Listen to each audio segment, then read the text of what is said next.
Shai, the connectedness of the defense right now, the helper, and second and third efforts that you guys have going, what does that feel like on the court when you're completing possessions the way that you are? Yeah, yeah, we're connected. Because of the circumstances, we feel like we don't have any chance any other way. We have to be connected out there defensively. Be ready to scramble, be ready to scrap, be ready to fight.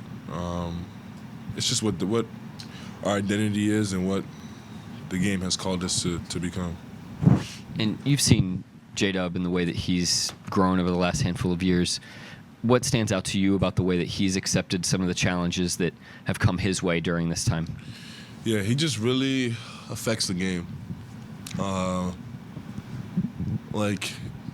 He does so many things well, and just to sum it all up, he just when he's out there, good things happen on both ends of the floor. And me and him were just talking about it. It feels like he still doesn't even calculate the game. He just goes out there and plays basketball, and his instincts take over, and he just affects the game on both ends of the floor at a very high level. So yeah, his growth has been amazing. He still has so much room to grow, which is very exciting. But tremendous player for sure. Shai, Lou held Devin Booker scoreless in the first half. They ended up, having that little interaction. I wonder, over time playing with Lou, what collective reaction you see from his matchups as he, walks over to them. Yeah, Lou. He does a really good job of being physical without fouling, and a lot of times I could imagine it be frustrating offensively because you feel like you're being pushed or shoved or whatever it is. But Lou, it's obviously a skill set of his ability to move his feet as well as be physical, as well as be disciplined, as well as he ticks all the boxes defensively. And I can only thank God I don't have to go through it on a nightly basis like the other teams do. But Lou's special for sure. He'll end up on one of these defensive teams now or in the future. And Mark was just in here talking about the free throw rate and disparity, not just tonight, but the entire season. And he mentioned it. He said, quote for quote, it's capping us offensively, and the guys are asking us how to improve. Obviously, that affects you a ton. I guess, what have the conversations been like this year? Is that something you're concerned about moving forward? Nah, me personally, there's so many things going on out there. The last thing I'm worried about is whether I'm gonna get a call. I let coach, let them handle that. Handle the officials, handle the officiating. I know there's a whole committee. I know it's more complicated than it seems. But I don't have time nor energy to worry about that. If I feel like I get fouled, I'll let them know in a nice way, and hopefully they can appreciate that and look out for the next play. But once it's not called, the play's over. They're not gonna call it 2 plays. You know what? Shai got fouled 2 plays ago, so let's give him back the free throws. It's not gonna happen. So there's no point in me wasting time or energy. And that's how I see it. I just play basketball, go out there and hoop, play the game that I love. Whatever comes with it, comes with it. Andrew Schleck with The Athletic. You've had Kenrich back for a couple games. He's obviously a leader off the court, but what does it mean to have him on the court with you guys again? Yeah, it seemed like it was perfect timing with Chet going down.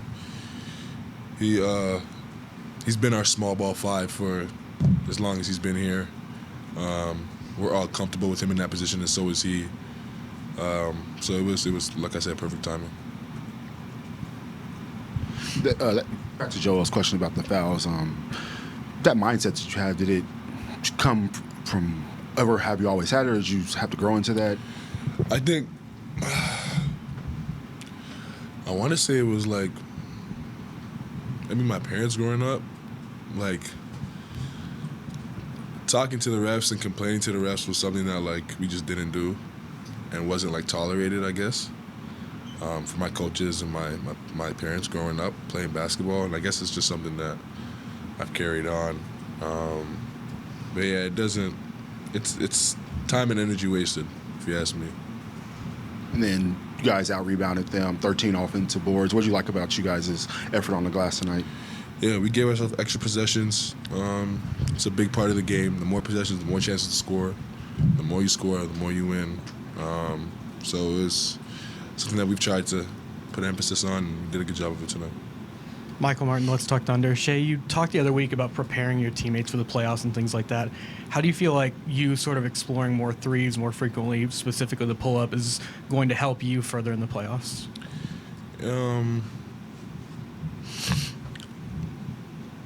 Yeah, it'll help for sure. I think just being able to,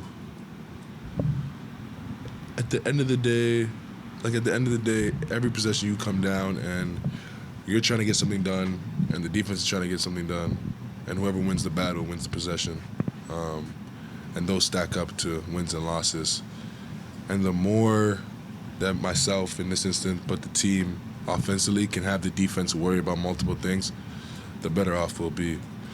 And that's how I see it. Like the more that the defense, they just have to think I'm going to shoot it, and I get to play, I get to drive. If they think I'm going to drive, I get to shoot, and I have to be ready to shoot. So it goes hand in hand.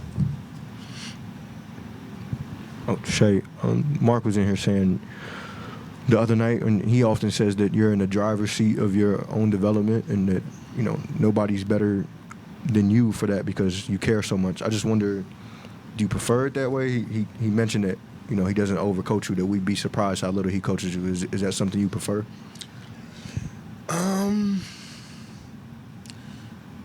Yeah, I think it's our. He's being dramatic. He coaches me. He when I need to hear something, he says it.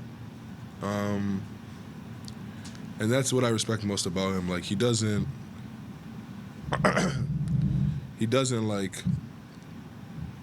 like fray. He doesn't like waver. He's consistent. You know what you're gonna get from him. If you mess up, he's gonna tell you. If you do something well, he's gonna tell you.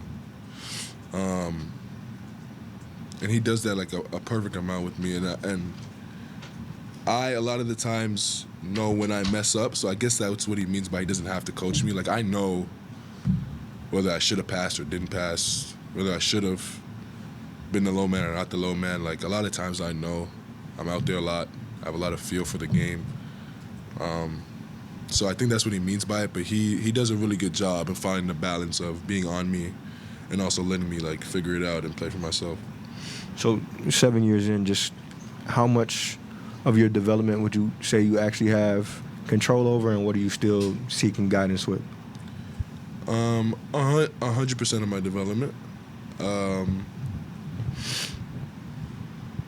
Skill-wise, for sure, I go out there and I work my butt off.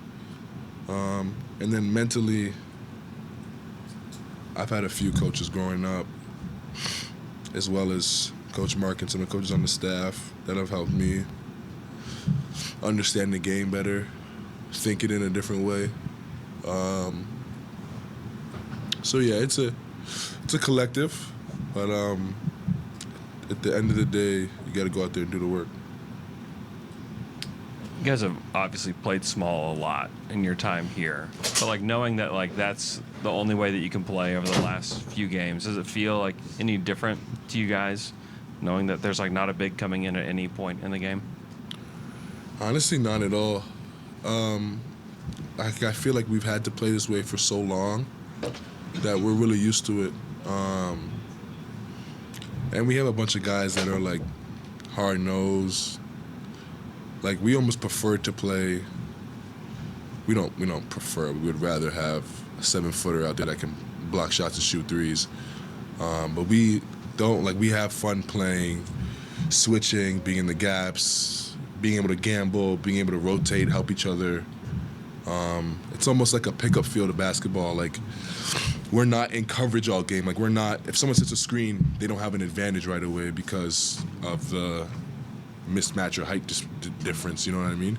Like, we don't come off. It's just a red. It's just a switch, and it's the same base defense for us.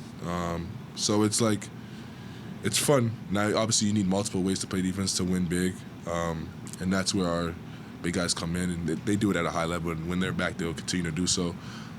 But it's important for us to sharpen this blade of switching and being scrappy if we need to go to it down the future, then we probably will. Anybody else? All right, guys.